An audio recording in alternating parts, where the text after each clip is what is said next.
Alright, I put my word on it. We're playing the game, Belladonna. Now, I don't know what this is about.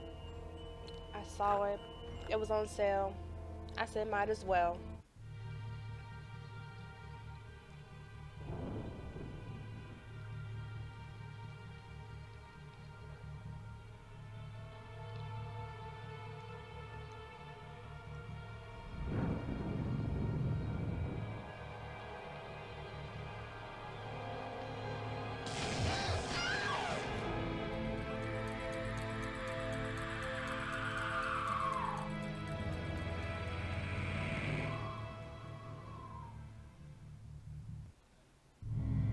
Oh, the physical sensation.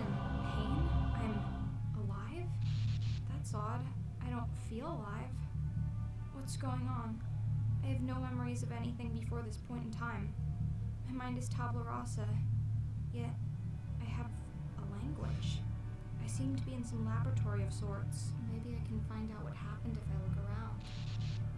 So, you have some knowledge. A torture device turned into a strange machine. What kind of place is this? My very first memory is waking up on this thing. Before that, nothing. I wonder what I Girl, don't worry about that. Stop worrying about the past. am. Books. A lot of natural philosophy and chemistry. Something by an M.W. Shelley.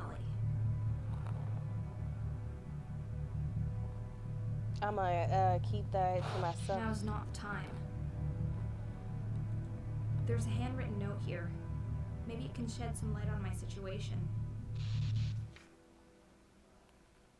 How the fuck am I gonna read all of that? It is with shaking hands and heavy heartbeats I gather before me the instruments of my last desperate attempt. I find myself on the threshold of my toils, a turning point. For should I fail tonight, I doubt I shall find the strength and resolve to continue. At my new at my feet now lays the lifeless remains of my beautiful Belladonna. A few hours ago my wife was alive and well, and now she has been cut open, dissected, and altered and artificially reconstructed. From the second she gave up her final breath, I have worked tirelessly to preserve and prepare her corpse, that I might infuse a spark of being back into her lifeless limbs.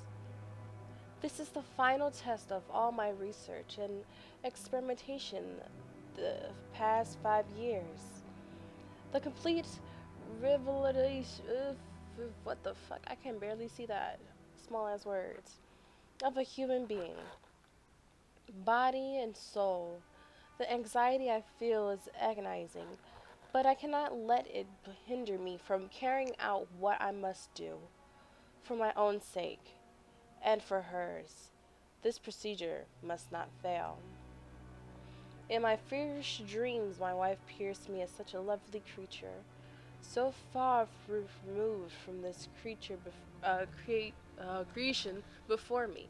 Her cheeks, once so full of laughter, are now pale, almost to the point of transparency, with the skin stretched so thin over the cranium it threatens to rip at any moment. Her eyes would shine like the night sky, but now are but are now empty, watery, and yellowish. I have to cling to my convictions that she will regain her former grace and vitality. Once she is brought back to the realm of the living, her eyes will light up with the flame of life, a Promethean flame stolen from the very gods. This night on, man shall be the master of his own destiny, and God shall no longer be above. As I write, the engines off of life are finally heating up, the last of the preparations coming into order. The crucial moment is ever approaching. The time has come. Success. The attempt was a success. She's alive. Hey, bitch. Crazy motherfucker. Oh, but she won't say nothing about that. There's a screwdriver in this toolbox. Better take it. Better take it.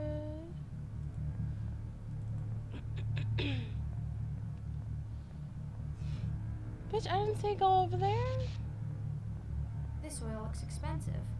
Let's waste it. It's a brain in a jar. I wonder what it's thinking. Don't worry about that. It looks like the legs of a frog hooked up with wires. And I'm pretty sure it moves when I'm not watching. I have no idea what's inside of this, but it glows. It's reign supreme. That is one ugly gargoyle. Looks like a George to me. Who the fuck is George? The door won't budge. It seems to be barred from the other side. I might be able to unscrew these hinges, though.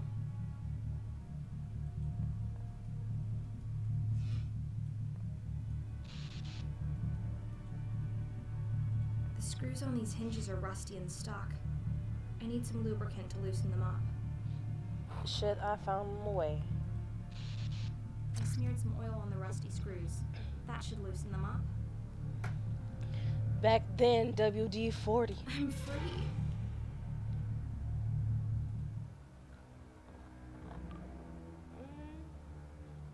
I thought we shut on the other side. What a dedicated knight to guard a damp dungeon like this. Maybe he was demoted. Maybe he likes the dark. Maybe he's secretly a poet. I bet his name is Roland. Another piece of paper. This was written long before the last one. Oh, hell no. All this fucking talk. Work is going great. Kept the rat alive for 1 hour and 26 minutes last night.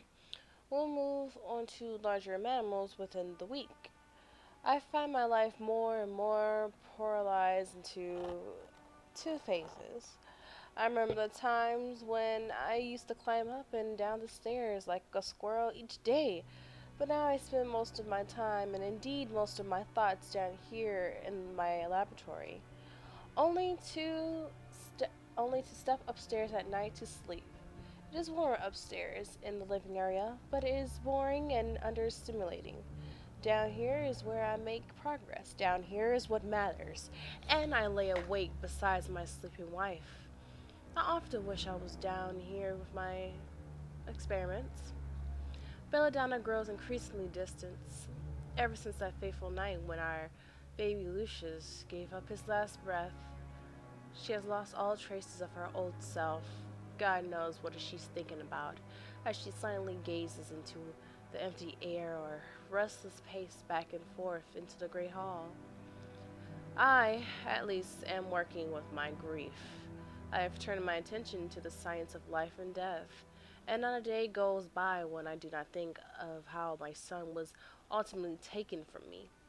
This is the thought that drives me in this, the greatest of ambitions. My own son will never return. I have accepted that now, but thanks to me and my work, the cold, ruthless contrast between living and death will be in the future be much softer, maybe even completely erased. My wife, though, has let our grief devour her whole. She is emotionally and intellectually paralyzed, it seems to me. All her creativity and quickness of thought, the witness of her speech, and the nimble way she used to jump from one conclusion to the next, all those qualities that made me fall in love with her in the first place, they have been snuffled out like the flame of a candle. This makes me wonder even more why I bother to go up to her bed every night. The shell in which she enclosed herself cannot be breached by anything I say or do. It is almost as though she is involved with someone other than me. I feel ridiculous for even writing it down. No, it seemed ludicrous to think that Belladonna disinterest in me is due to her seeing another man.